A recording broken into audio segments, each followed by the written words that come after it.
मैं किस लिए भारतीय पुलिस सेवा, मैं DGP director general of police बन सकता था, लेकिन 7 साल का नौकरी छोड़ के क्यों मैं बहन जी कुमारी मायावती जी का पीछे एक सैनिक बन के चलने के लिए पसंद किया। मैं वो चीज में आपको बताऊं। इस पवित्र भूमि के कर्ता कर्मा क्रिया श्री गायकवाड़ जी और उपाध्यक्ष गायकवाड़ जी, आपका नाम भी गायकवाड़ है, अशोक गायकवाड़ जी, और महाराष्ट्र का सेक्रेटरी नासिर माला जी और नंदिया जी, और मेरे मध्य प्रदेश के दोस्त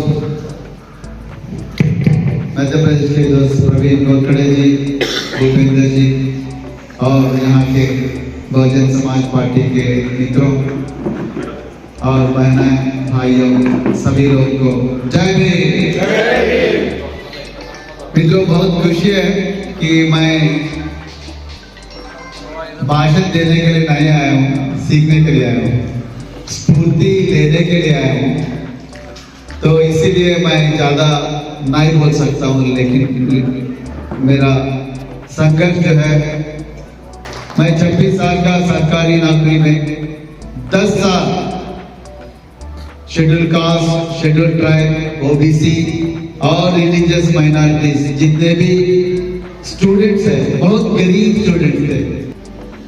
पुलिस वर्दी में लोग हथियार पकड़ के, लाठी पकड़ के या ड्यूटी करना चाहता है क्योंकि उसमें अंदर पावर होता है, हथियार है आपके पास। वो भी बाबा साहब के जरिए जो संविधान आए हैं, संविधान के मुताबिक, दस्तूर के मुताबिक, कानून के मुताबिक आपका हाथों में हथियार आती है और हथियार आपको एक नया पावर देती है। लोग तरसते हैं उस। मैं किस लिए भारतीय पुलिस सेवा 26 साल के नौकरी के बाद भी और 7 साल का नौकरी बाकी था मेरा, मैं DGP director general of police बन सकता था, लेकिन 7 साल का नौकरी छोड़ के क्यों मैं बहन जी कुमारी मायावती जी का पीछे एक सैनिक बन के चलने के लिए पसंद किया। मैं वो चीज में आपको बताऊं। पोस्ट में जाने के लिए मैं भी 3 साल हर दिन 16 घंटा मेहनत करके, क्योंकि 8वीं कक्षा तक हम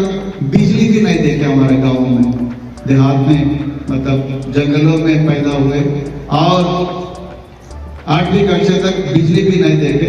लेकिन यूनिवर्सिटी में आने के बाद बाबा साहब के आरक्षण की वजह से 16 घंटे हर दिन मेहनत करके, बहुत जुर्म होते थे हमारे खिलाफ गांव में, यूनिवर्सिटी में भी बहुत जुर्म होते थे। उसके बावजूद भी हमने बहुत मेहनत करके तीसरी अटेम्प्ट में इंडियन पुलिस सर्विस यानी कि आईपीएस में शामिल हो गए। वहां से करीमनगर जिला का एसपी, बहुत सारे एसपी और जॉइंट कमिश्नर का, डिप्टी कमिश्नर का काम करके फिर भी हमारे तसल्ली नहीं मिली। तो मैंने सोचा मैं अकेला एक ऑफिसर बन गया हूँ, लेकिन मेरे समाज बहुत गरीबी में है, मेरे समाज अभी भी झोपड़पट्टी में जीती है, मेरे समाज अभी भी पुलिस स्टेशन के सामने जुर्मों से घायल होके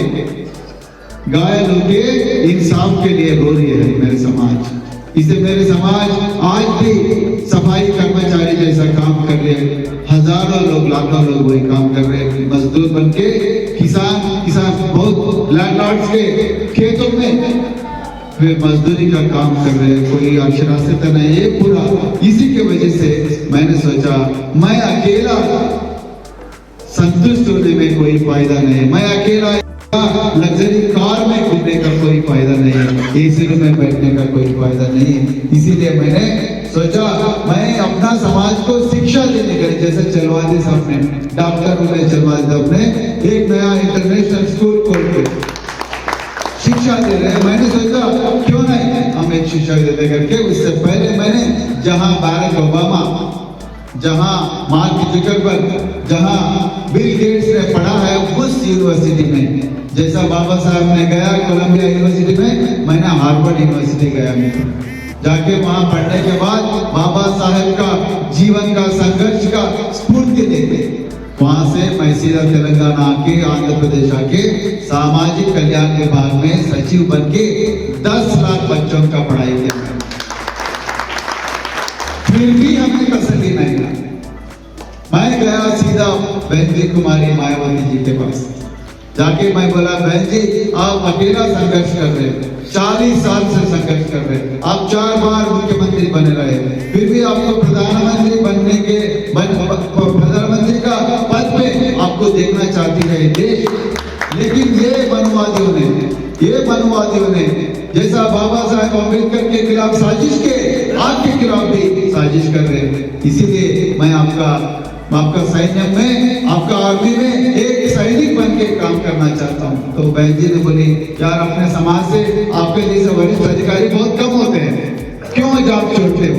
तो फिर भी मैं बोला, बहन जी मैं आपका पीछे आना चाहता हूँ, मैं आपका सैनिक बनना चाहता हूँ, वहां जाके किसी दूसरे के लिए काम नहीं करना चाहता हूँ, मैं हमारा बहन जी के लिए काम करता हूँ। बहन जी का अनुमति लेके मैं पद छोड़ दिया। मैं जब पद छोड़ दिया, बहुजन समाज पार्टी बहुत वीक तेलंगाना में, तो मैंने सोचा ऑफिस में बैठ के, एसी रूम में बैठ के लेक्चर देने के बजाय, यूट्यूब वीडियो बनाने के बजाय या फेसबुक पे पोस्ट डालने के बजाय, मैंने सोचा जैसा मान्यवर कांशीराम जी ने साइकिल लेके पूरा देश घुमा, आप जैसे लोगों को तैयार किया, मैंने सोचा ये नीला झंडा, हाथी निशान, महापुरुषों का विचारधारा, महात्मा ज्योतिराव फुले पेरियार और परम पूज्य डॉक्टर B.R. अम्बेडकर और कांशीराम जी, ये सभी लोगों का विचारधारा को लेके मैंने 4000 गांव घूमे मिले। 350 दिन मैं फैमिली से बाहर रहा, हैदराबाद में रह रहा हूँ। 350 दिन मैं पूरा तेलंगाना के आबादी घुमा हूँ और लाखों लोगों से मिला हूँ। 50,000 किलोमीटर का जर्नी किया मैंने, 50,000 किलोमीटर, 4,000 गांवों में। तो ये पूरा करने के बाद मैं जब चुनाव लड़ा था, तो सिरपुर करके एक महाराष्ट्र से बॉर्डर की कॉन्स्टिट्यूंसी बनती है, जनरल कॉन्स्टिट्यूंसी है। कई लोगों ने साहब आपको हराएंगे, लोग कैसे भी, जैसा बाबा साहब को हराया आपको भी हराएंगे, जैसा कई लोगों को हराया आपको भी हराएंगे, फिर भी मत। मैं बोला नो, हम जाना है जहां अपना समाज दुखी है, जहां अपना समाज दबे हुए है, वंचित है, शोषित है, उस जगह जाके लड़ेंगे करके मैं जनरल कॉन्स्टिट्यूंसी में लड़ने के लिए गया। और 3 महीने पहले मेरा कैंडिडेट डिक्लेयर हुआ था, फिर भी मैं वहां जाके लड़ा और 45,000 वोट कमाया मैं। मुझे हराने के लिए 3 चीफ मिनिस्टर आए, एक योगी आदित्यनाथ, दूसरा हेमंत बिश्वा शर्मा असम के चीफ मिनिस्टर, और तीसरा आपका deputy chief minister Devendra Fadnavis. एक ब्लॉक लेके मेरे खिलाफ काम किए। ये लोग गलत फैलाया, प्रवीण कुमार हिंदू विरोधी है, प्रवीण कुमार अगर विधायक बने तो पूरा अपने क्या बोलते पूरा टेम्पल जो है, टेम्पल गिराएंगे और बोलेंगे और फिर अपना बाबा साहब का विचारधारा हर घर में लाने के लिए कोशिश करेंगे। इसको जिताना मत करके, लोगों को नेगेटिव कैंपेन करके पैसे देके 35 करोड़ खर्च किया मुझे हराने के लिए। तो ये पूरा खर्च करके मुझे हराया, लेकिन ये तो मेरा पहला शुरुआत है। तो आने वाले दिनों में जरूर करेंगे। जब तक बहन जी कुमारी मायावती जी ने देश का प्रधानमंत्री नहीं बनते तब तक हम लड़ाई जंग जो है जारी रहेंगे। जब तक अपना नीला झंडा, हाथी निशान, जब तक दिल्ली नहीं पहुंचती तब तक हम हमारा संघर्ष जारी करेंगे, क्योंकि बाबा साहब ने कहा है political power is the master key through which you can change the course of the nation. तो बाबा साहब ने जो सपना जो है वो सपना को रियल करने के लिए हम सभी लोगों को संघर्ष करना है। इसके लिए बहुत मेहनत करना पड़ता है। ये व्हाट्सएप पोस्ट से नहीं होता, फेसबुक पोस्ट से नहीं होता, ट्विटर फीड से नहीं होता है, ये जमीन पे जाना है। बहुत कुर्बानी की जरूरत है, कंफर्ट जोन से बाहर जाना है, उसमें बहुत अपमान होते हैं, मुश्किल देखना पड़ता है, कुर्बान होना पड़ता है बच्चों का। मेरे ऊपर 4 FIR दर्ज हो गए, मेरे ऊपर लोकल पुलिस ने 307 का FIR भी दर्ज किया। मैं एडिशनल DGP रिटायर हो गया, मेरे ऊपर, मेरे बेटे के ऊपर भी FIR दर्ज हो गया। वो दिल्ली स्कूल ऑफ इकोनॉमिक्स में PhD स्कॉलर है, उसके ऊपर भी FIR दर्ज किया, पूरा फर्जी FIR दर्ज किया। बहन जी ने भी ये एक सभा में बोली है, हमारा सीनियर लीडर प्रवीण कुमार के ऊपर FIR भी, फेक FIR भी दर्ज हो रहा है। तो आप सोचो, अपना मनवादियों ने, अपना अपोनेंट्स ने इतना ताकत से हमारे खिलाफ लड़ रहे हैं। तो इसीलिए हम सभी लोगों को घर घर जाने का जरूरत है, कैडर कैंप बनाने का जरूरत है। वो एक ही मान्यवर श्री कांशीराम जी ने बात कहा है, और बहन जी कुमारी मायावती जी ने भी 10 तारीख, ये महीना 10 तारीख को सभी लोगों को लखनऊ बुलाई है।